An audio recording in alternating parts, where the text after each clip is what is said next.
दोस्तों, आज हम बात करने वाले हैं राजस्थान के जयगढ़ किले के खजाने की। खजाना था राजा मानसिंह का, वही मानसिंह जो बादशाह अकबर के बेहद अजीज थे।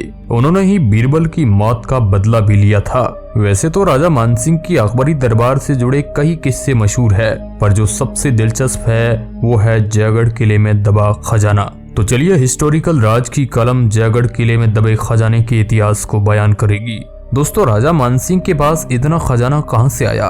जिसने भी अकबर के नवरत्न के बारे में सुना है वह राजा मानसिंह के बारे में जरूर जानता होगा। ये अपनी बुद्धिमत्ता और सैन्य कुशलता के कारण अकबर के दिल के काफी करीब थे। बतौर सेनापति मानसिंह ने अकबर के लिए कई ऐतिहासिक जंग जीती थी। मुगलों की आदत थी कि इन्होंने देश के जिस भी राज्य या रियासत पर हमला किया और जीत हासिल की, उसे लूट लिया गया। क्योंकि जीत में राजा मानसिंह का श्रेय भी कम नहीं था, इसलिए संपत्ति में भी उसका बराबर अधिकार रहा। मानसिंह से पहले उनके पिता राजा भगवत दास ने भी अकबर के लिए कई युद्धों में महत्वपूर्ण भूमिका निभाई थी। मानसिंह पारिवारिक रूप से पहले से ही सक्षम थे। उनका जन्म 1540 ईस्वी में हुआ था और वह अम्बेर रियासत के राजा थे, जिसको हम आमेर कहते हैं। मुगल बादशाहों से संबंध के बाद उनका कद समस्त भारत में बढ़ गया। हल्दी घाटी के युद्ध में भी उन्होंने शानदार विजय हासिल की थी। हालांकि जब मुगलों ने महाराणा प्रताप के राज्य को लूटने की तैयारी की तो मानसिंह ने इसका विरोध किया।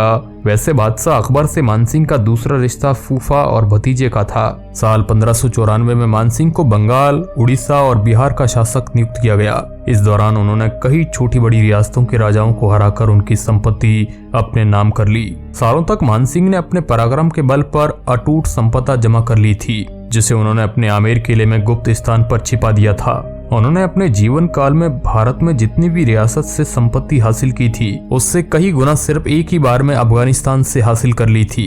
एक कहानी के अनुसार अकबर के आदेश पर मानसिंह काबुल गए थे। वहाँ की जनता लुटेरे सरदारों से काफी परेशान थी। मानसिंह ने सरदारों से मुकाबला कर उन्हें जंग में हरा दिया। इसी दौरान मानसिंह ने यूसुफ जहीर के कबीले के सरदार को मारकर बीरबल की मौत का भी बदला लिया। कहा जाता है कि लुटेरे के पास कई टन सोना था, जिसे मानसिंह अपने साथ ले आए। ये संपत्ति उन्होंने मुगलों को नहीं सौंपकर आमेर के किले में छिपा दी और इस तरह मानसिंह के पास एक विशाल खजाने का अंबार लग गया। पर इसका जिक्र अरबी भाषा की एक पुरानी किताब में मिलता है। इसमें लिखा है, मानसिंह ने अफगानिस्तान से इतनी संपत्ति लूटी थी कि उससे कई रियासतों का पेट पल सकता था।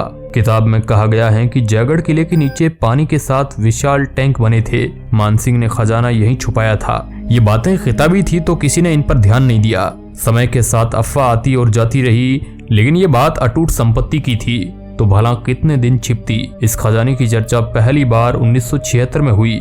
उस वक्त जयपुर राजघराने के प्रतिनिधि महारानी गायत्री देवी थी।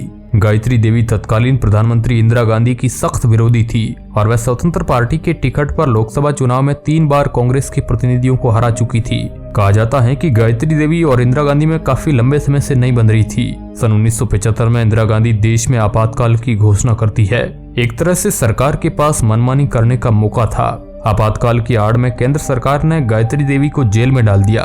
उन पर विदेशी मुद्रा कानून उल्लंघन का आरोप लगा दिया गया। इस आरोप के बाद इंदिरा गांधी के आदेश पर जयगढ़ किले में आयकर अधिकारियों ने छापा मारा। इस काम में सेना और पुलिस की भी मदद ली गई। 3 महीने तक जयगढ़ किले में खजाने की खोज जारी रही। हालांकि गायत्री देवी बार बार यही दावा करती रही कि किले में कोई संपत्ति नहीं है, पर सरकार ने संपत्ति के लिए किले को पूरी तरह नुकसान पहुंचाया। तत्कालीन दस्तावेजों पर नजर डाली जाए तो पता चलता है कि राजा जयसिंह द्वितीय ने 1726 में जयगढ़ दुर्ग का निर्माण करवाया था। इस महल में बनाई गई सुरंग का दूसरा हिस्सा मानसिंह ने 1592 में बनवाया था, जो आमेर किले में खुलता है। यानी आमेर का किला और जयगढ़ का किला आपस में जुड़े हुए थे।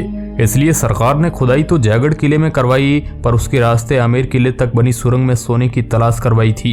भारत सरकार का ये खुफिया अभियान पड़ोसी मुल्क पाकिस्तान से भी न छिप सका।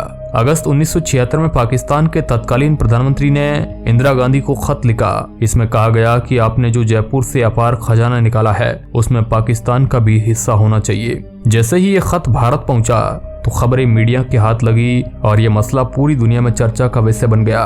खुदाई चल ही रही थी कि भारत से दुनिया भर के राजनेताओं ने खजाने के बारे में पूछताछ शुरू कर दी।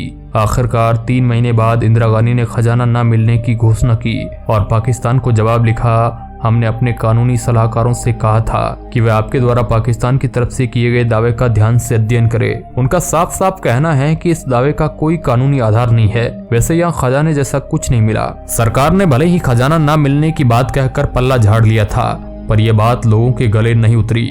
कहा जाता है कि जिस दिन आयकर विभाग ने सेना को किले की खुदाई का काम दिया था और अभियान खत्म होने की घोषणा हुई, उसके ठीक एक दिन बाद अचानक बिना किसी कारण के दिल्ली जयपुर हाईवे आम लोगों के लिए बंद कर दिया गया था। माना जाता है कि सरकार को किले से काफी संपत्ति बरामद हुई थी और उसे ट्रकों में भरकर दिल्ली भी लाया गया, क्योंकि सरकार जनता को इसकी भनक तक नहीं लगने देना चाहती थी। इसलिए हाईवे को बंद कर दिया गया।